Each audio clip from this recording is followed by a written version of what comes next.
প্রিয় শিক্ষার্থী বন্ধুরা, আশা করি আপনারা সবাই ভালো আছেন। আজকে আমি আলোচনা করব এই মে মাসের একটি বিশাল একটি সার্কুলার নিয়ে, অর্থাৎ আনসারভেটিভ উন্নয়ন ব্যাংকে একটি সার্কুলার দিয়েছে। সেই সার্কুলারটি সম্পর্কে আপনাদের সামনে আলোচনা করব।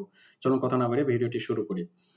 আনসারভেটিভ উন্নয়ন ব্যাংকে একটি নিয়োগ বিজ্ঞপ্তি দিয়েছে 7 তারিখে, অর্থাৎ মে মাসের 7 তারিখে। সেখানে কিন্তু 300 জন ডাটা এন্ট্রি অপারেটর নেবে, অর্থাৎ একটি স্থায়ী পদ। বন্ধুরা দেখুন, এখানে লেখা আছে যে আনসারভেটিভ উন্নয়ন ব্যাংকের নিম্নবর্ণিত স্থায়ী শূন্য পদ, অর্থাৎ রেভিনিউ খাতে, অর্থাৎ রাজস্ব খাতের একটি পোস্ট হচ্ছে ডাটা এন্ট্রি অপারেটর। এছাড়া কিন্তু আমরা বন্ধুরা অন্যান্য অফিসে যেখানে ডাটা এন্ট্রি অপারেটর সাধারণত আউটসোর্সিং এর ভিত্তিতে তারা টাকা পায়, অর্থাৎ অল্প কিছু স্যালারি পেয়ে থাকে 16 বা 17,000, অর্থাৎ সেক্ষেত্রে তাদের ঈদ বোনাস বা অন্যান্য উৎসব ভাতা দেওয়া হয় না। তো সেক্ষেত্রে বন্ধুরা এটি একটি ভালো একটি পোস্ট, নিঃসন্দেহে ডাটা এন্ট্রি অপারেটর রেভিনিউ খাতে যে পোস্ট, আপনারা চাইলে আবেদন করতে পারেন। চলুন আমরা বিস্তারিত জেনে নেই।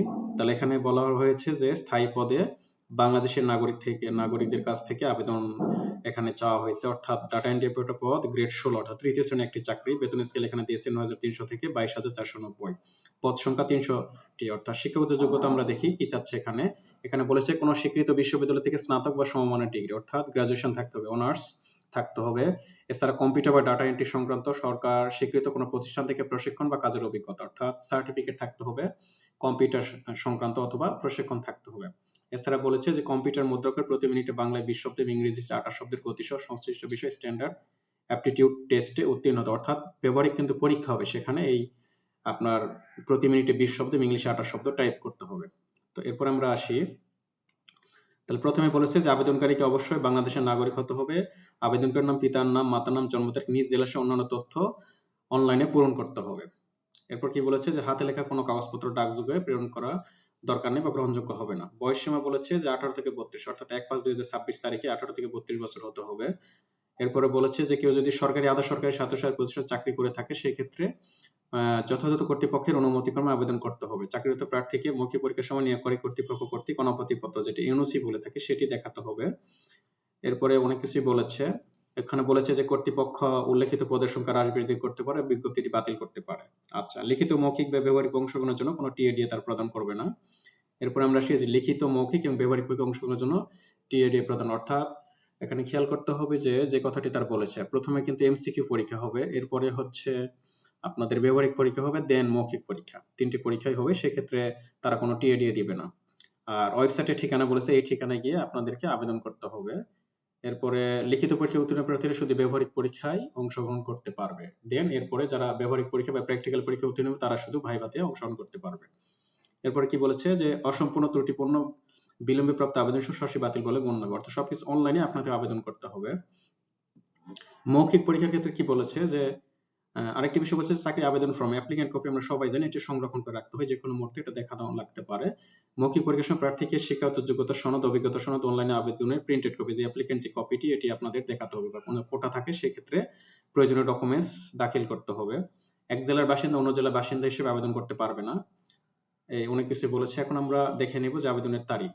তাহলে পরীক্ষা অংশগ্রহণের জন্য এই যে যে ওয়েবসাইটের ঠিকানা দিয়েছে, ওয়েবসাইটের ঠিকানায় আবেদন ফি জমা দানের শুরুর তারিখ হচ্ছে 14/5/2026, অর্থাৎ মে মাসের 14 তারিখ, এবং শেষ সময় হচ্ছে 13, অর্থাৎ জুন মাসের 13 তারিখ বিকেল 5টা।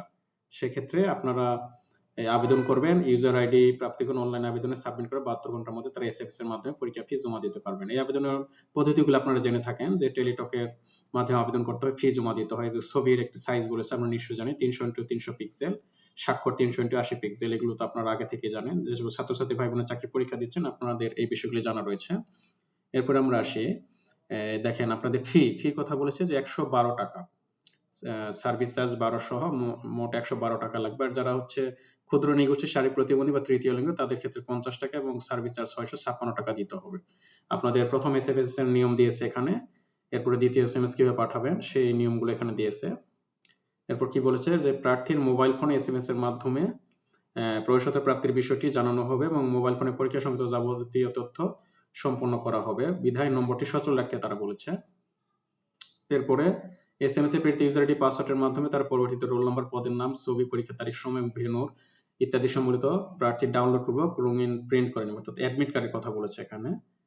তো সেই কথা বলেছে শুধুমাত্র টেলিটক থেকেই এসএমএস গুলো পাঠানো যাবে, সেই কথাই বলেছে।